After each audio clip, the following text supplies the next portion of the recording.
You'll also notice that just popped up was a message that we are recording this. There are many alumni and parents who'd like to see John's presentation, but can't attend on a Tuesday at 3 o'clock for whatever reason, work, family, travel, or otherwise.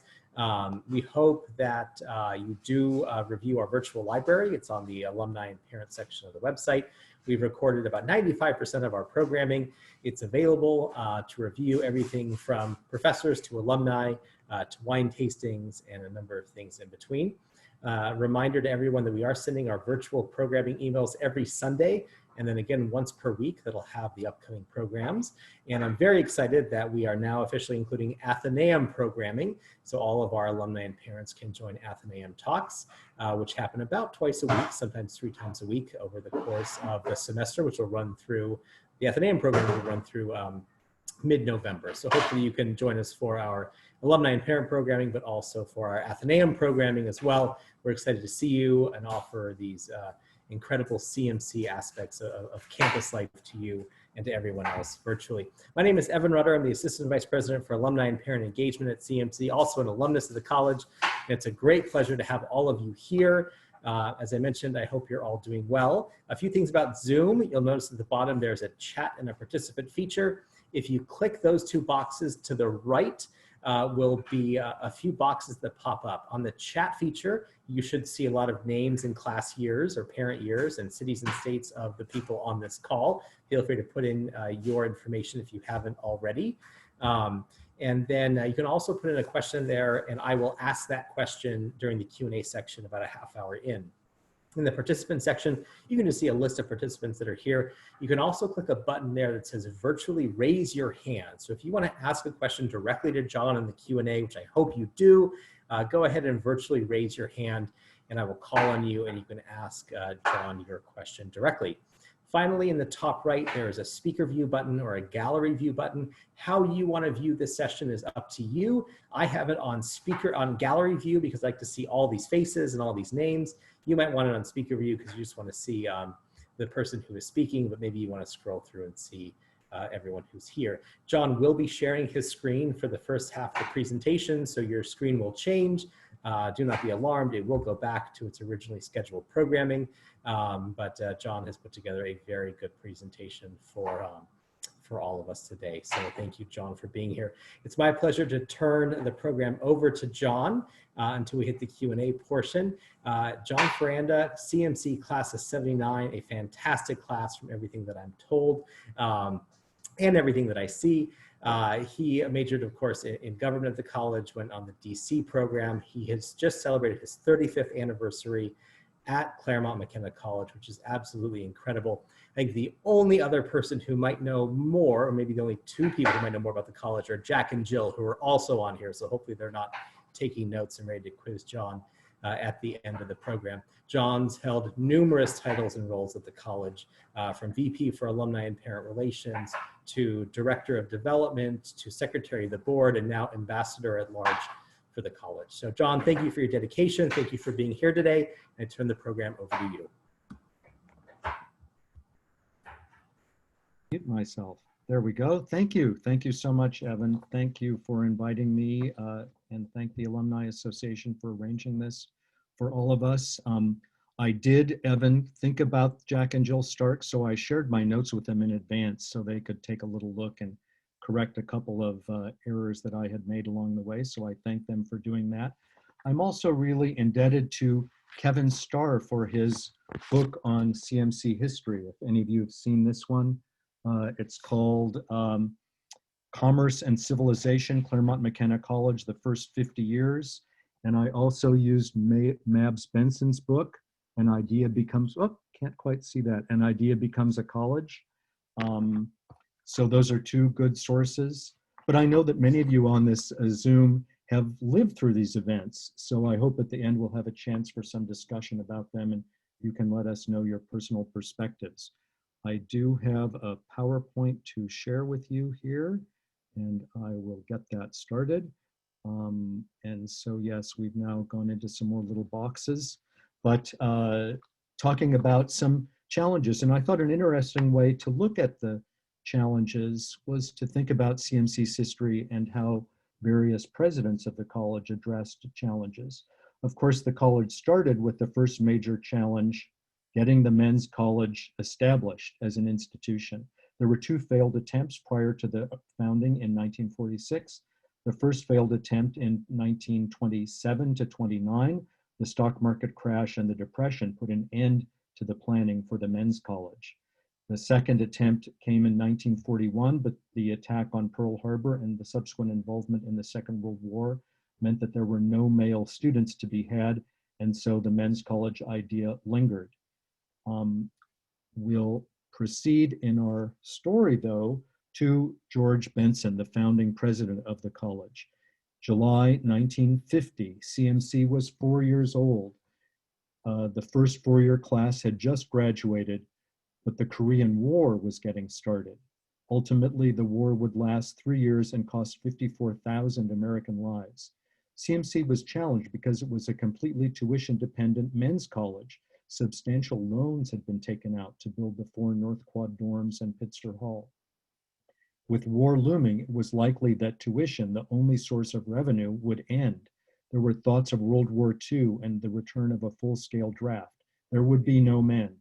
Enrollment in September of 1950 was planned for 350, but only 311 men showed up.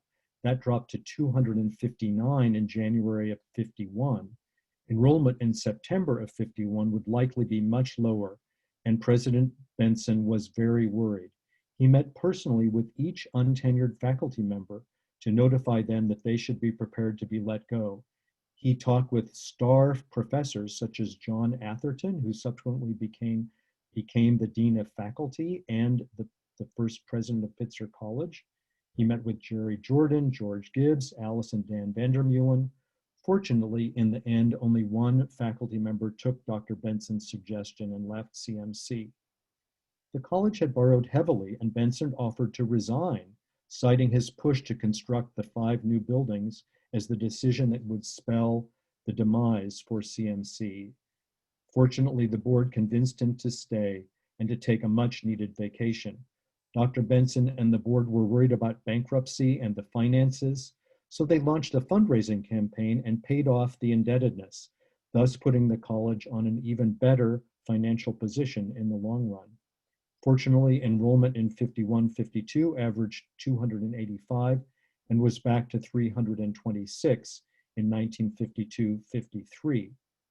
CMC's enrollment actually was given a boost during the Korean War years by the joint Pomona CMC Army ROTC program, always a favorite of Dr. Benson's, who was a lieutenant colonel in the Army. He served on the ROTC committee at the Department of Defense and eventually headed the entire program during the Nixon administration. Students enrolled in ROTC were given an automatic deferment from the draft. About 150 CMC students jumped at the chance. Benson's focus on supporting ROTC, avoiding substantial debt, and building endowment would put CMC on a steady financial footing that lasts to today. We'll jump ahead now a decade. The looming Vietnam War became another challenge for CMC. Discussion on the war in and out of the classroom was heated. Visitors ranged across the spectrum from Senator Eugene McCarthy to Barry Goldwater. Traditions from the 1950s, such as shaving freshman heads and fancy dress balls, gave way to blue jeans and long hair. It was the decade of sex, drugs, and rock and roll, and the college was not immune. CMC's participation in the ROTC program, now housed in Bauer Center, was a two-edged sword. Some students vied for the limited spots, which continued to offer a draft deferment, while others protested the Army's key role in the Vietnam War. Sit-ins started, such as one at Pomona over the visit by Dow Chemical recruiters. Dow was the sole producer of napalm.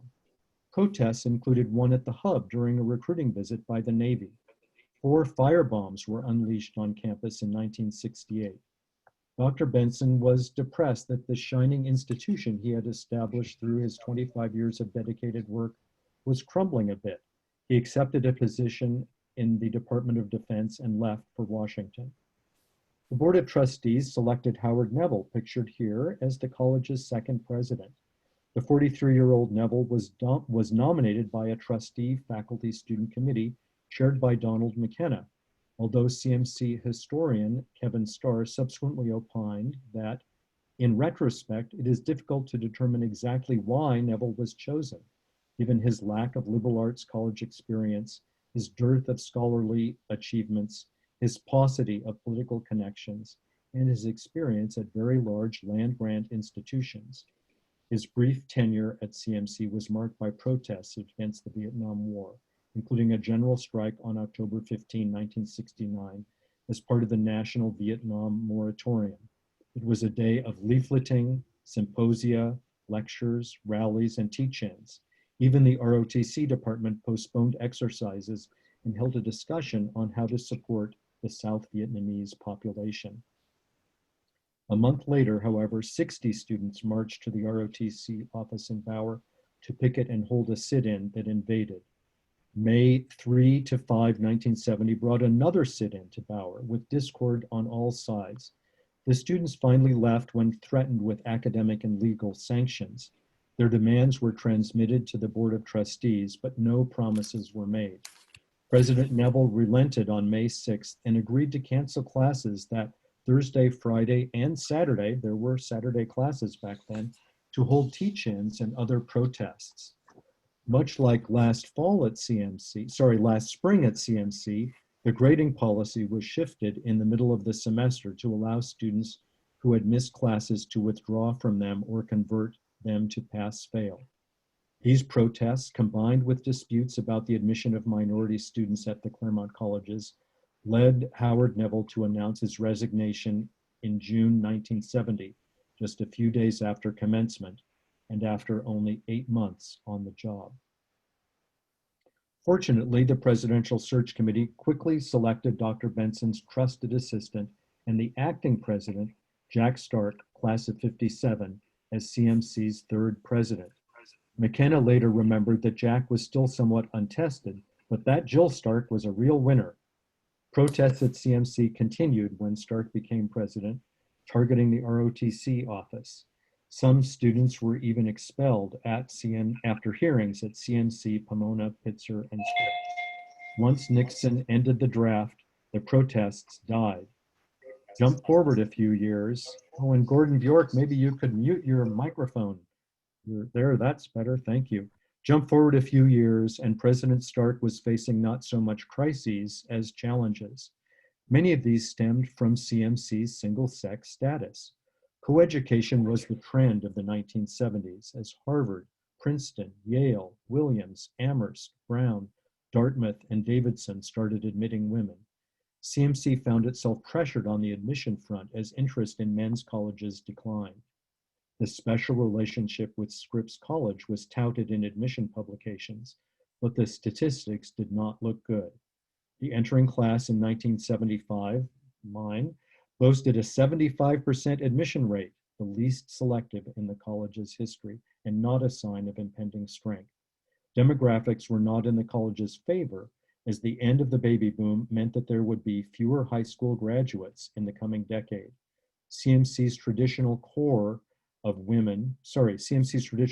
academic strengths of government and economics were of growing interest to women who were gaining equal opportunity in law, business, and government. Fortunately, another Board of Trustees committee, with leadership from newly appointed President Stark and deft stewardship from Board Chair John Lovelace, studied the issues and made two important recommendations: that the college should decide first how to decide on the issue of coeducation, realizing that if everyone agreed on the procedure, they could not second guess the eventual outcome. And second was to bifurcate the coeducation decision from the name change decision, after realizing that the revered Claremont Men's College name was in jeopardy and up to a lot of debate. Stark became so convinced of the importance of coeducation for the future of CMC that he privately decided to offer his resignation should the college remain single-sex. The 3-year study and debate of coeducation culminated with 73% of the student body voting in favor. The alumni were in favor too, and in April 1975, the board voted to admit women by a 28-13 vote. The potential crisis was averted, and CMC's trajectory to the top was given a substantial boost, especially once the new Claremont McKenna College name was announced in 1981. How that name was selected would be a fun topic for another discussion someday. Jump forward to 1999. The new century is beckoning. Jack Stark retired after 29 years as president, and Pamela Gann became president. President Gann faced a number of challenges during her presidency, some of which are still very fresh in our minds, including revelations that reported SAT scores had been manipulated, that a visiting professor vandalized her own car, that CMC students were expecting actual meat in the dining hall, that the 2008 to 2009 fiscal crisis would create the need for layoffs and severe financial cuts, and that the interruptible power contract that the Claremont colleges had signed with Southern California Edison would leave dorm rooms and classrooms without electricity for hours on end when an energy crisis precipitated by the demise of Enron got the better of the state. The latter crisis prompted the college to distribute battery-operated alarm clocks to all students so that they would stop missing class when the power was off. A major challenge, of course, came 19 years ago on September 11, 2001, relatively early in President Gann's tenure. Since it was a Tuesday morning, the senior staff was assembling in the conference room at CMC's president's house, where we used to meet. Most of us had awakened to news of the attacks on the East Coast, which began at about 6 a.m. California time. A few hours later, shocked and dazed, worried, we began to assemble in the conference room and quickly turned on the super large television set at one end of the room to get the latest updates. President Gann walked in at the appointed hour, but it quickly became clear that her morning run and shower had prevented her from hearing the unbelievable news. We quickly brought her up to speed on what was happening, and over the next few hours, that conference room transitioned into a command center for the college's response to 9/11. One major challenge, of course, was connecting with students from New York, DC, and other East Coast locations to check in with them about their families and loved ones. Communications nationally were overwhelmed by the crisis. Remember that the first iPhones were still 6 years away, and most students did not have expensive mobile phones with expensive by-the-minute charges. We were relegated to tracking the students down in class and in the dorms. But the bigger challenge was that Tuesday was the first day for the CMC students enrolled in the Washington semester program to go to their internships. Students were just finding their way to their new offices that morning when a plane struck the Pentagon at 9:35 a.m. Minutes later, the order to evacuate the Capitol and other buildings in DC was announced, sending the new CMC interns scrambling from their offices to who knew where. Some just ran. Some went to the homes of their new bosses and coworkers. Some returned to their apartments to try to catch more news. But the college needed to track them all down to determine that they were safe and accounted for, and then relay that information to their families. We put the CMC phone-a-thon bank, then in the Bauer basement, into service to start making calls. Emails were flying, although remember that back then you actually needed a computer to access your email account. We soon learned that reaching out to the parents first was a better idea, since they had telephones that they could answer, and most of them had already heard from their children. Fortunately, most of the CMC family was safe, although Stu Ho, class of '57's daughter, lost her life. She was the pastry chef at the storied Windows on the World restaurant atop one of the towers. The big challenge was the panic that set in. All flights were grounded for 3 days. Most subway systems, bridges, tunnels, major buildings, and other infrastructure were closed for days or weeks after 9/11. There even was a chain strung across the entrance to Newport Harbor for 2 weeks, preventing any boats from entering the harbor. We were dealing with the unknown, which is a big challenge. Would we have to close the DC program and try to bring all those students back to campus? How would we get to our appointments and events with no planes flying? Remember that some people then found scarce rental cars and drove cross country with strangers to get home. In hindsight, we figured out how to make the country stronger with TSA and other innovations, but the path forward was not immediately clear for the world or for CMC. Now we come to our own history with President Chodosh at the helm and the rest of us facing COVID-19, probably the biggest challenge in the college's history. How will we react? What will we do to make history and to secure CMC's ongoing forward trajectory? The lesson of our history is that when you are in a crisis, it is impossible to see the outcome. You just hope that all of the little decisions that you make along the way will stand the test of time. But only time will tell. I was really struck by this quote from our opening convocation this month, whenever it was, a couple weeks ago, when Professor George Thomas said that when you're living through history, you don't know how it is going to turn out. The path does not appear until you take it. And that certainly is, I think, where we are today as CMC has gone online and is trying to figure out if we can reopen safely in January. That brings us to some time for some questions and discussion. As I said, I know many of you lived through these events, and I hope that you will be able to recount some of your stories and input. I probably will stop sharing my screen now so that we can see all of the boxes, or you can see me, and we will proceed. There certainly is some more CMC history on CMC's website. It's interesting that just as during the Vietnam War, issues of race and justice were arising, and we're certainly seeing a convergence of those ideas today. I know that Doug Cameron did submit a question in advance. Evan, do you have a lot, or should I go to Doug's? I do have a lot, and Doug's actually not on the call today, so maybe we'll wait for him to join in a little bit. But thank you, John, so much. I mean, that was very informative. It's amazing how we can go through a comprehensive history in 25 minutes. Of course, we've left out a lot, and John can comment on other things as well, and other pieces to that puzzle should anybody want to ask a little bit more. Robin Bartlett wrote in, he's on the call today as well, about the ROTC program, and states that it's one of the oldest in the country. What impact has ROTC had on the development of CMC over the years, and how popular is the program today? Well, thank you. That's a really good question, Robin. Obviously, ROTC is not pervasive as it used to be. We've seen through this history that in the Korea and Vietnam era, the ROTC program's popularity was driven a lot by the draft. And now that that's over, that's not a consideration for many CMC students. But CMC still supports the ROTC program fully. It's interesting that we actually underwrite the room and board charges for CMC students whose tuition is covered by the ROTC program.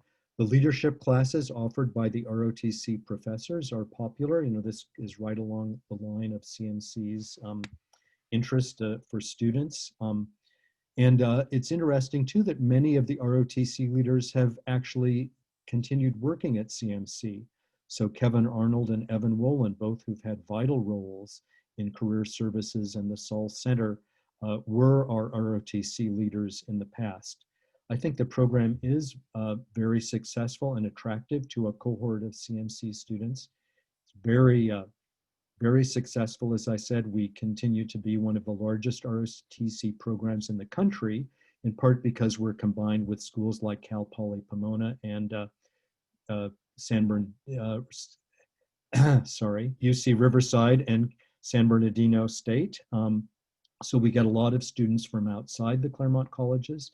But yeah, I think it continues to be a good program, and definitely every year a cohort of students graduate and become Army officers.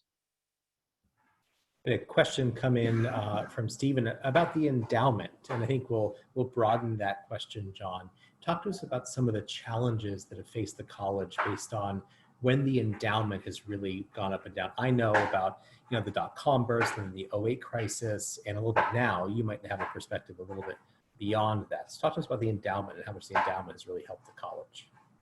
Yeah, so that's another very interesting question. The endowment obviously provides a lot of financial stability for the college.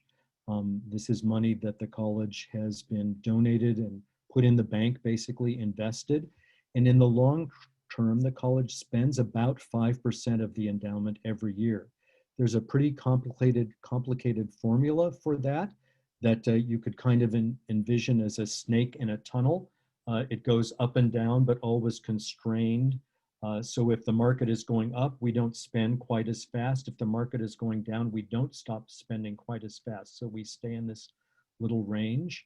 And the Board of Trustees this year actually decided to increase the college's draw on the endowment to help support the college financially, because we are facing a multi-million-dollar budget deficit due to a lack of income coming in from because of a little reduced enrollment at CMC this year, but also because we're obviously not collecting room and board charges from students. There's no one living on campus now. And we also have a lot of students who have required additional support through the financial aid program. Of course, we're spending a lot of money to figure out how to keep the campus safe during the crisis. So that has created quite a budget deficit, and we will spend a little more from the endowment moving forward, I think. But that basis has provided a really good cushion for the college's budget, so that we're not as tuition dependent as we were back in Dr. Benson's day getting the college started. He was very big on putting all the money that he could find in the college's endowment. And of course, President Stark, who's here as well, was a big believer too in continuing to enhance the endowment so that we have that ongoing basis of support. Of course, on endowment is supplemented by the tuition, but also by current fund donations like the Alumni Fund and the Parents Fund, all very important to financing our favorite college. Thanks, John. We had a question come in via email about athletics, and there's been a lot of change in our athletic program over time. Of course, for those of you that have been around for a while, we were Pomona Claremont. Then we changed our athletic affiliation. We, of course, joined a women's college. So talk to us a little bit about any controversies over athletics over the years, including thoughts on changing our support of the athletic program over the years. Yeah, I think that athletics continues to be a very strong facet for CMC. You know, we consider leadership to be important, and many CMC applicants use their athletic prowess in high school as one aspect of their leadership. And the college, I know this came from Gibbon, the college, you know, really continues to invest a lot in athletics. We have probably the best facilities in the country for a Division III college.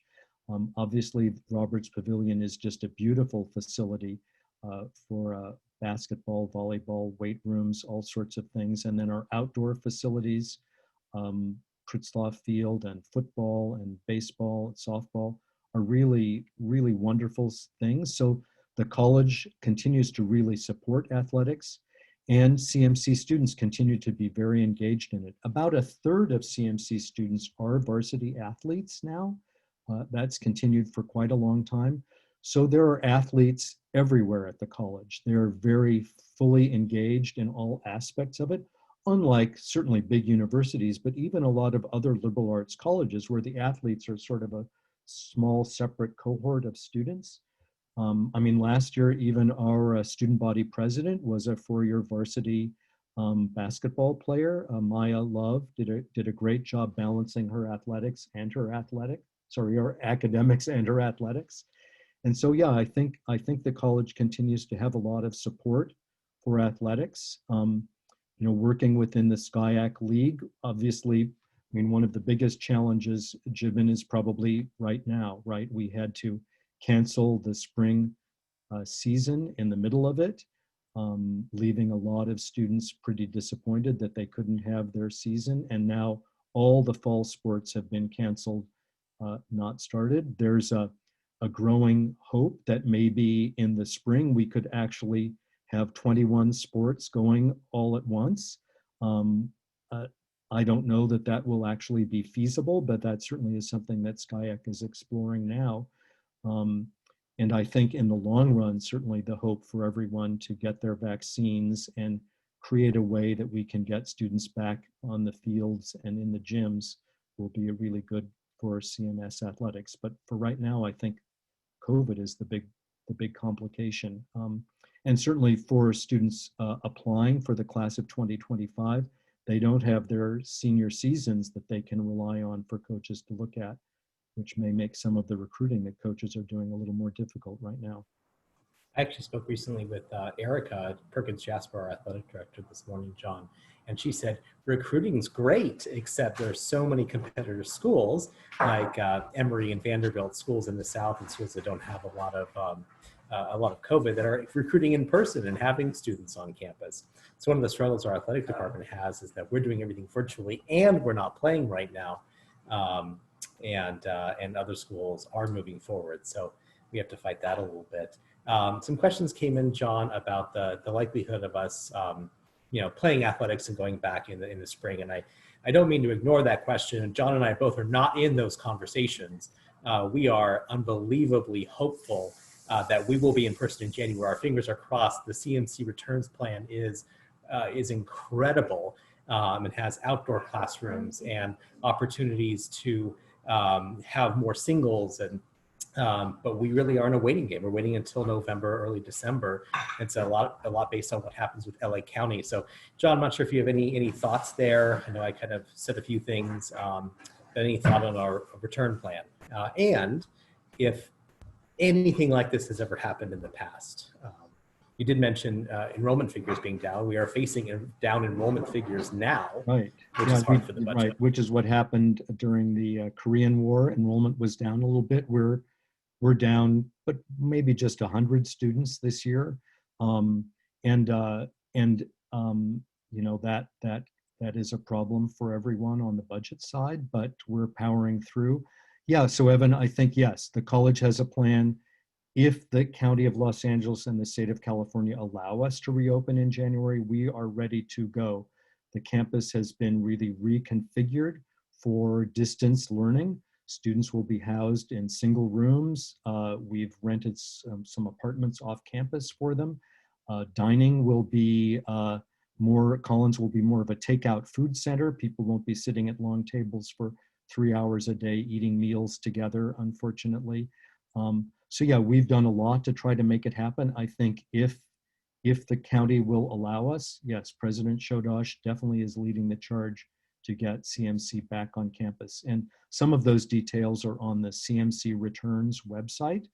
And I think more will be posted as we get closer to making a decision, probably in November, about what we can actually do. But yeah, in history, I think, yes, down enrollment and, some of the complications that came from the Vietnam War. But this is definitely the biggest thing. I mean, when students didn't go to class during the war, that was, there were students participating in some sit-ins and other things, so they missed classes. CMC students, fortunately, didn't miss classes last semester or this semester. They're all virtually online, but it certainly is a big change for how we're delivering the education to students. We had we have a lot of questions coming in both privately and publicly, so I am filtering through and apologize if I missed something. Send it again or send it to me privately. A question from William about just the cost of tuition, and I guess kind of not only has there been a significant increase in tuition from today to 50 years ago, or even when I was in school back in 2002, John, but what have you seen in your 35 or your 41 years in some ways about tuition and how tuition room and board is charged at the college, and what is driving the exponential increase globally? Oh yeah. I mean, the biggest component for CMC's budget is faculty salaries, right? We're offering a very expensive mode of education where students are living on campus in an expensive environment, being taught by very good professors in a very small classes. And so that, yes, that's expensive. Tuition increases, have continued over time, although the Board of Trustees did decide that for this year, starting this fall, there would be no tuition increase. So we're staying with last year's tuition level. But I think the interesting thing is that CMC's need-blind admission policy has continued to make it possible for so many CMC students to attend the college. About 50% of students are receiving need-based financial aid grants from the college. And so for them, basically, tuition increases are covered by an increased financial aid grant. By having so many students on financial aid at CMC, it does give us a much more diverse student body, as you can imagine. But I'd also say that the tuition levels that we're charging don't seem to be dissuading many people from applying. We're still getting 5,000 applications for the 330 spots we have in the entering class every year. So there are a lot of people out there who want to pay our tuition. And get some of the great benefits that come with it, the intimate environment, the great campus, obviously the partnership with the Claremont colleges, things that people just can't get anywhere else in the country. And that's working really well. I remember Jack Stark, remember when you did that editorial in the Times about Cadillac College versus Chevrolet College? And basically no one wants the Chevrolet College. Everyone only wants the fancy Cadillac College with small classes and a great gym and lots of good programs and study abroad and things. And people are willing to pay for that. And it's expensive. And I think CMC will continue to try to forge forward by offering lots of financial aid to people who can't afford the Cadillac College price that we have to charge. Thanks, John. It's kind of the thought of, for this entire group, most of us know the majority of dorms as being not air conditioned. Could you imagine not having put air conditioning in the dorms when we did that a few years ago? North Quad, by the way, still does not have air conditioning and probably never will. It's the price you pay for that area that we all love and revere so much. Just think about recruiting some of the best and the brightest that have so many opportunities and so many options. They do want the Cadillac. They want the best. And our students have worked hard and in many ways do deserve it. I'm going to skip ahead because Dan Goldspan had a nice follow-up question, John. He's asking about administrative expenses. Do you think that the faculty salaries in this Cadillac experience is driving the expense, or do you think it's more administrative expenses? I mean, I think that a lot of the administrative expenses go to providing the students with a much more enhanced offering. And, the students want a lot of things, good study abroad, good support for physical health, mental health, all sorts of things like that. So, no, I think that,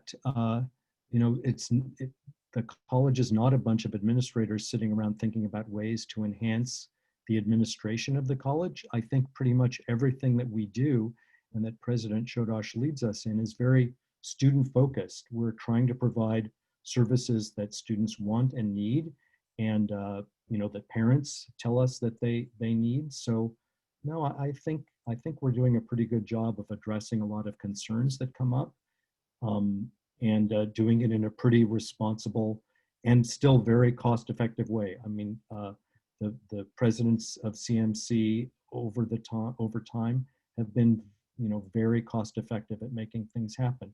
And part of that is reflected in the fact that at CMC this year so far, we've not had to have any staff layoffs, unlike Pomona College, which has laid off 270 employees, I believe, put them on furloughs. So hopefully they'll be recalled when Pomona is able to get back to business. But CMC's had the wherewithal to keep funding our staff as well, because the people in the dining hall, the people cleaning the dorm rooms, they're all part of that CMC community. And I think the students really appreciate things like having great food and having someone to come to clean their room every 2 weeks. John, there have been a few comments about racial integration in the 60s and 70s. And I'm going to make this a two-parter. One, can you kind of comment on kind of how that worked and how that went as we became a more diverse institution? And then fast forward today, and of course we had some some protests about 5 years ago, and we kind of changed how we supported people of color on the campus. So if you kind of explain what happened then and kind of what's happening now. Yeah, so I didn't live through some of that. Maybe we should really be asking Jack Stark, but I do know that that Jack came up with an idea for kind of starting a Black Studies Center at the Claremont colleges so that the colleges would have an opportunity for students to receive a more diverse education. And this was certainly one of the factors that I think led to President Neville's departure from CMC, that the Claremont colleges had decided that they would adopt a 10% Black student admission quota for each college. That, of course, turned out to be not a realistic goal. It did not happen, but there was a lot of complication and protest with it. The college began admitting more and more Black students through the 70s, and they did have support structures through the Black Studies Center, OBSA. But I think for CMC, a lot of that really continued to be a more well-balanced integration of students into what was going on the campus generally. And that's continued through to today. We now have the Care Center, which is part of the Dean of Students Office, which is a place where students of all races and colors can come together to talk about some of the issues that they're facing, to get support and to have some dialogue.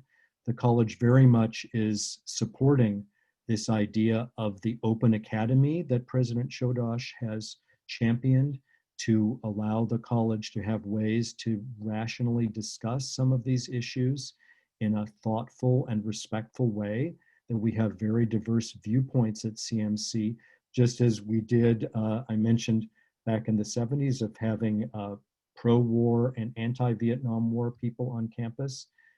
Today we're very much open to a wide, diverse viewpoint. We're probably the only really good liberal arts college that continues to have a very balanced viewpoint on campus and to support students on all sides of the spectrum. So I think that students continue to have a really great opportunity at CMC. And it's that part of it, I think, is going pretty well. Maya Love, who I mentioned earlier, our student body president last year, is a Black woman, and but I don't think that wasn't her only claim to fame at CMC. As I said, she was doing lots of things on campus to make her mark. Yeah, quite a student leader. We certainly miss her. She's from Colorado.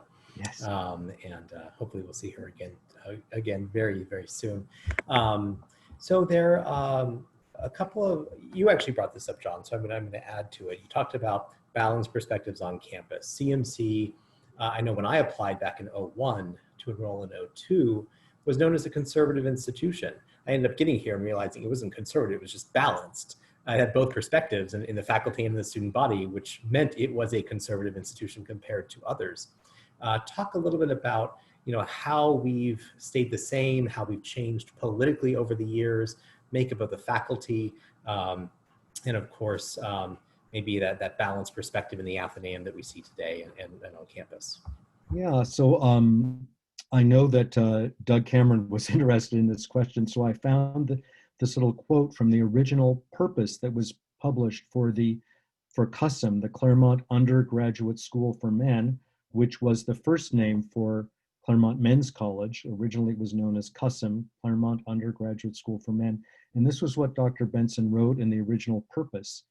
Business administration and public administration are to be taught in combination so that their numerous interlocking aspects can be clearly studied from a bipartisan viewpoint. For those who are to guide corporate and public affairs in modern society, the importance of ethical foundations can hardly be underestimated. And I think that CMC has continued over the 74 years now to remain pretty true to being a kind of a bipartisan look at things, to balance things out politically and economically, and of course to continue to study ethics. Both of those things were very close to Dr. Benson's heart. I know a professor from being a friend of his that he's pretty conservative. And just 2 days ago, I was on a Zoom chat with a CMC student who's taking his introduction to government class, and they were talking about what's going on in the US now. And I even asked him, well, what do you think Professor X thinks about this? He said, you know, I don't know. He hasn't really let us know what his own viewpoint is on this. He's just trying to draw the rest of us out. And I think that for many professors, you know, that's a really good way to run their classes, to not make them be partisan, and to make them be a way that students really can explore all different aspects of things. CMC very much has this commitment to free expression through the Open Academy. You know, we got that Heterodox Academy Award. What was that called? I have the name of it here. Institutional Excellence Award, and then FIRE, which is the Foundation for Individual Rights in Education, gave Claremont McKenna College its highest rating for free speech.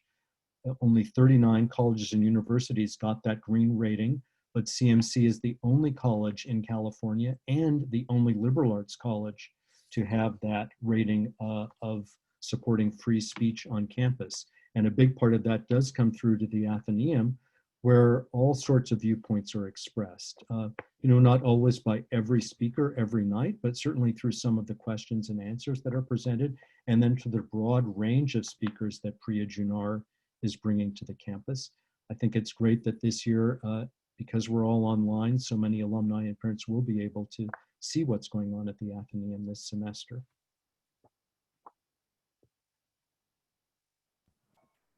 Thanks, John. There's a question that came in about the increases in the student body over time. And of course, I've been a part of 2 of those. You've been a part of probably 4 or 5. And each time we do it, it causes a lot of disruption. Talk to us about some of the major disruptions, maybe when we went from 800 to 1,000 and then from 1,000 to 1,300 is just maybe 2 examples, and talk about how those went. Yeah, I think, I mean, if you look at this through the lens of history, it's really interesting.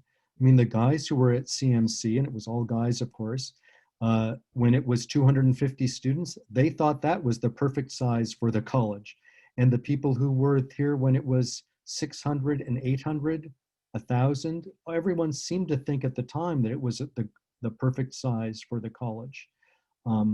So this small growth over a long span of time has allowed the college to offer more types of classes, to have more diversity in faculty members and in other offerings.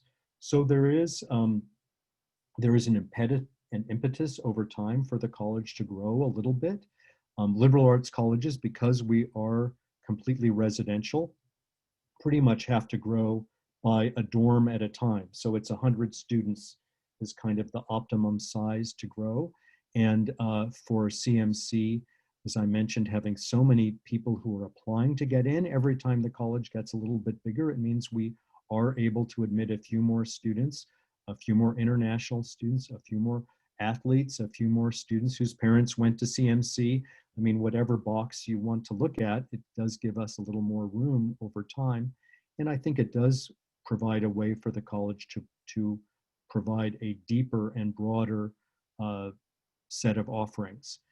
Clearly, we could not have afforded to build our huge, new, beautiful Roberts Pavilion, our new gym, if we had only 250 students, right? That wouldn't work. We wouldn't be able to compete as we do with the other colleges in our athletic league. You know, we're now pretty much winning the all sports trophy for SCIAC every year for both men's and women's sports. And we're very competitive in the Directors Cup, which is the national Division III competition.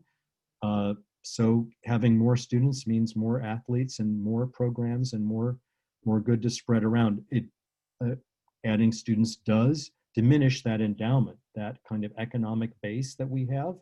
If that endowment is now $750 million, if we had to spread it over another 100 students, that would diminish that power. So growing is very expensive. We have to build another dorm. I think for CMC, the kind of key thing has been keeping one dining hall.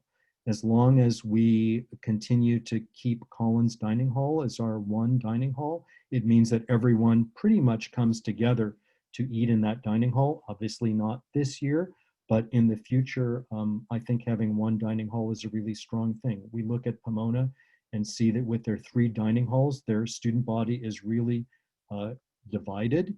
And having one dining hall at CMC is really great, whether we have 800 students or 1,300 students. John, how do you think COVID has impacted our master plan? Do you think there are any significant changes afoot?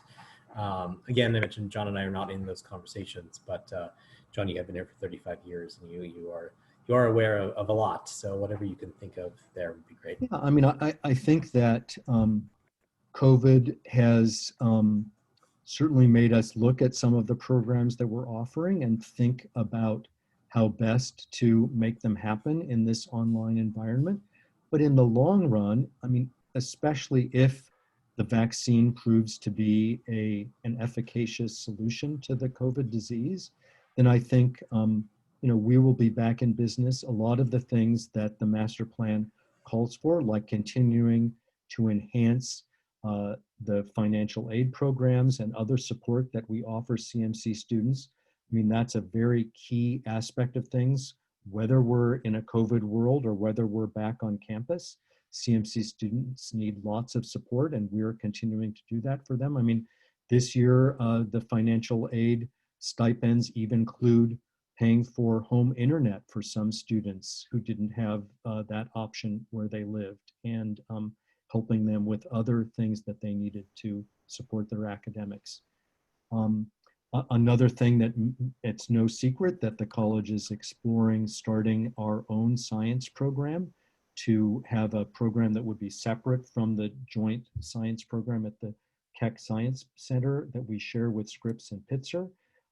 And I think that for a lot of people, this world of COVID has maybe increased the importance that we have to give to science, especially for liberal arts students who are going to be involved in government and business and the professions, who need some exposure to the truth of science and how that actually works.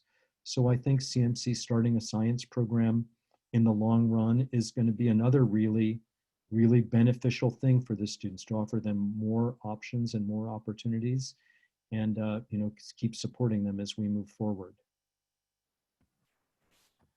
Mustafa, we have Jill on the call, so I want to make sure I got to Mustafa's question that came in recently. When was the first Athenaeum started? Can you give us a brief history of the Ath?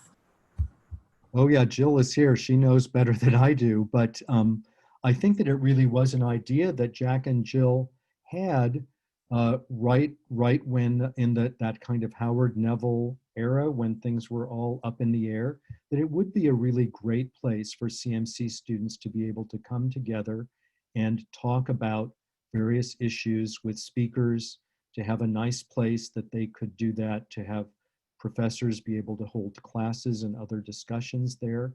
And so they basically turned the President's house, old President Benson's house that was on the corner of 9th and Columbia, into the college's first Athenaeum.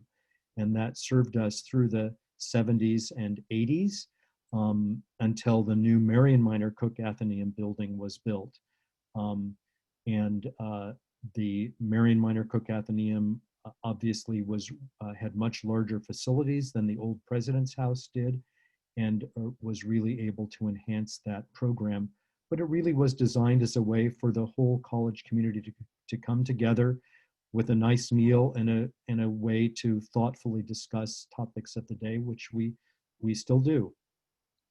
Put on our ties and get ready. However, virtually right now. Virtually now, yes. We only have 3 minutes left, and I do Okay. apologize that we didn't get to some of the questions, but I think I'll end with one that kind of sums up a few of them. John, in your experience, how has the CMC mission changed or evolved over time, if at all? I mean, I think that original mission that President Benson articulated for the college really continues to be in force.